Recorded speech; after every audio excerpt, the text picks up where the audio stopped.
ওং নমঃ ভগবতে বাসুদেবায়। শ্রীমদ্ ভগবদ গীতা ত্রয়োদশ অধ্যায় প্রকৃতি পুরুষ বিবেক যোগ। হরে কৃষ্ণ। আজ আমরা 30 নম্বর শ্লোকটি শুনব। প্রকৃত্যৈব চ কর্মাণি ক্রিয়মাণানি সর্বশঃ য় পশ্যতি তথাত্মানম অকর্তারং স পশ্যতি। অনুবাদ: যিনি দর্শন করেন যে জড় প্রকৃতিজাত দেহের দ্বারাই সমস্ত কর্ম কৃত হয় এবং আত্মা কিছুই করেন না, তিনি যথাযথভাবে দর্শন করেন। তাৎপর্য: সঠিক দর্শন কে করেন? আত্মা হচ্ছেন অকর্তা, নির্বিকার, সম, শান্ত। কিন্তু আত্মা না থাকলে দেহ কার্য করতে পারে না। প্রকৃতি আমাদের এই দেহকে দিয়ে কাজ করিয়ে নেয়। আমাদের যে খিদে পায়, আমরা যে ঘুমাই, আমরা যে উঠি, বসি, চিন্তা করি, এমনকি স্বপ্ন দেখি, সবই হয় প্রকৃতির দ্বারা, আত্মার দ্বারা নয়।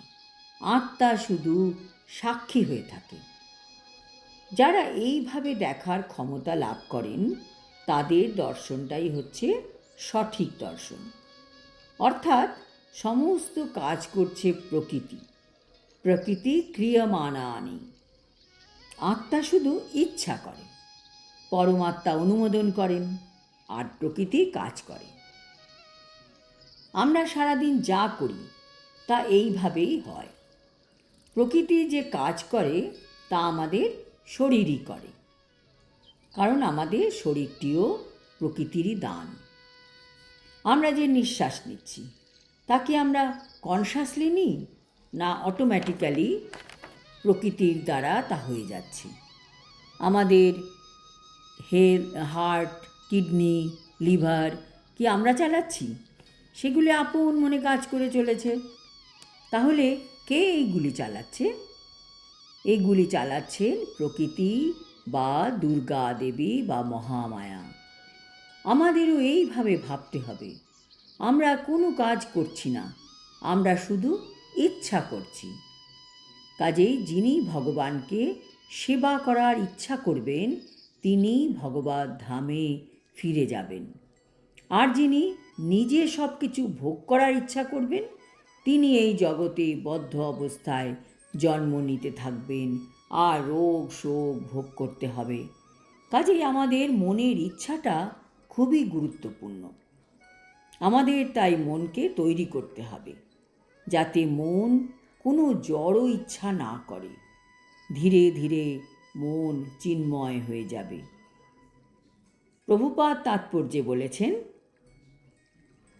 এই দেহটি পরমাত্মার নির্দেশ অনুসারে জড় প্রকৃতির দ্বারা সৃষ্ট হয়েছে এবং দেহের মাধ্যমে জীব যে সমস্ত কার্যকলাপ করে সেগুলি সে নিজে করে না। সুখ অথবা দুঃখের জন্য সে যাই করুক, প্রকৃতপক্ষে তার দেহের গঠন অনুসারে সেটি করতে সে বাধ্য। আত্মা কিন্তু সর্বদাই এই সমস্ত দৈহিক কার্যকলাপের ঊর্ধ্বে।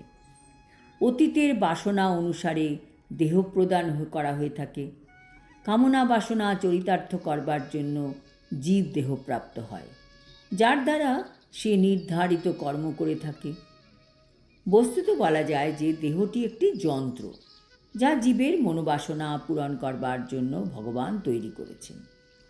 বাসনার ফলে দুঃখ অথবা সুখ ভোগ করবার জন্য জীব নানা রকম সংকটপূর্ণ অবস্থায় পতিত হয়। জীবের এই দিব্য দৃষ্টি যখন বিকশিত হয় তখন সে তার দেহের কার্যকলাপ থেকে নিজেকে পৃথক রূপে দর্শন করে। এই দৃষ্টিভঙ্গি সম্পন্ন ব্যক্তি প্রকৃত দ্রষ্টা। আজ এই পর্যন্ত।